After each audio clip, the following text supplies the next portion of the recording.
Romo mengatakan bahwa Yesus adalah Allah, ya kan? Bapa dan Putra adalah satu Allah.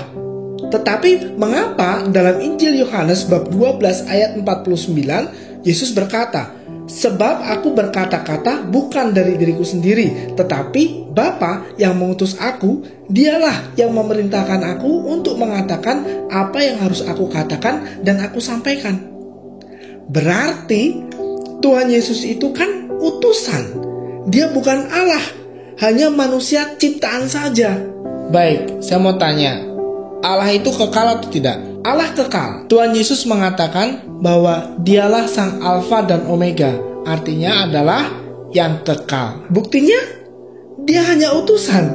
Itu Injil Yohanes yang mengatakannya loh. Tadi kamu mengatakan Allah adalah kekal, iya kan? Yes. Allah punya firman gak? Gak tahu.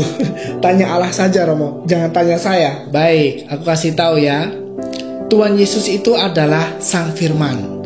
Ayo kita baca sama-sama dalam Injil Yohanes bab 1 ayat 1-4. Pada mulanya adalah firman. Firman itu bersama-sama dengan Allah, dan firman itu adalah Allah. Ia pada mulanya bersama-sama dengan Allah. Segala sesuatu dijadikan oleh Dia, dan tanpa Dia tidak ada suatu pun yang jadi dari segala yang telah dijadikan. Dalam Dia ada hidup, dan hidup itu adalah terang manusia. Nah, berarti jelas sejak semula firman ada bersama Allah. Ketika dikatakan pada mulanya, bukan dimengerti secara kronologis ya, seperti ada tatanan waktu, bukan seperti itu. Seakan-akan Allah memiliki permulaan. Bukan begitu ya maksudnya. Tetapi itu secara sederhana berarti sudah sifatnya Allah gitu, yang adalah kekal. Ketika Dia mengatakan akulah yang awal dan yang akhir, itu bukan berarti Dia punya awal dan punya akhir, bukan begitu. Hanya orang bodoh yang berpikir seperti itu ya. Sekali lagi, itu berarti bahwa Allah adalah kekal. Nah, karena Dia kekal, firman-Nya pun kekal. Dan bisa kamu bayangkan kan, Allah tanpa firman itu bagaimana?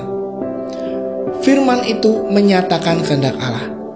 Maka firman itu menciptakan. Nah, tadi kan sudah disampaikan dalam Injil Yohanes. Dan ingat ini, firman itu tidak diciptakan, tetapi firman itu keluar dari Allah. Dia menyatakan kehendak Allah, karena sang firman itu adalah Allah sendiri. Maka dalam syahadat Nikea Konstantinopel dikatakan Allah dari Allah, terang dari terang, Allah benar dari Allah benar. Ia dilahirkan, bukan dijadikan. Sehakikat dengan Bapa, segala sesuatu dijadikan olehnya. Loh, sebentar Romo.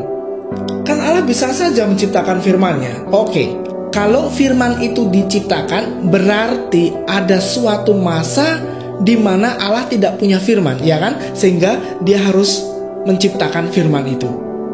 Lah, kalau demikian, Allah macam apa yang tidak punya firman? Allah yang demikian pasti hanya Allah-alahan, Allah buatan manusia.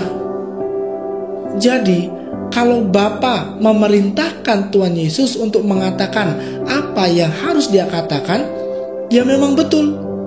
Karena Tuhan Yesus adalah pernyataan Allah itu sendiri. Bahkan Dia mengatakan kepada Filipus dalam Injil Yohanes bab 14 ayat 9, "Telah sekian lama aku bersama-sama kamu, Filipus, namun engkau tidak mengenal aku. Barang siapa telah melihat aku, ia telah melihat Bapa. Bagaimana engkau berkata, tunjukkanlah Bapa itu kepada kami?" Kalau Tuhan Yesus tidak mengatakan bahwa Bapa yang mengutusnya, bagaimana kita bisa mengerti bahwa Tuhan Yesus sungguh datang dari Bapa? Sehingga kita harus percaya kepadanya dan mengerti tentang Bapa. Karena Tuhan datang untuk menyatakan tentang Allah. Dan lagi pula sudah sangat jelas hubungan antara Bapa dan firman ini. Tuhan Yesus mengatakan dalam Injil Yohanes bab 10 ayat 30, "Aku dan Bapa adalah satu." Adakah seorang ciptaan yang bisa mengatakan bahwa dia dan Allah adalah satu? Ada? Nabi mana yang pernah mengatakan seperti ini? Silakan tunjukkan kalau ada. Gak ada sih Mo. Mana mungkin mereka berani ya? Lah ya. Jadi meskipun Tuhan Yesus mengatakan bahwa Bapalah yang memerintahkan dia untuk mengatakan apa yang harus dia katakan dan dia sampaikan, bukan berarti dia adalah ciptaan yang diutus Bapa.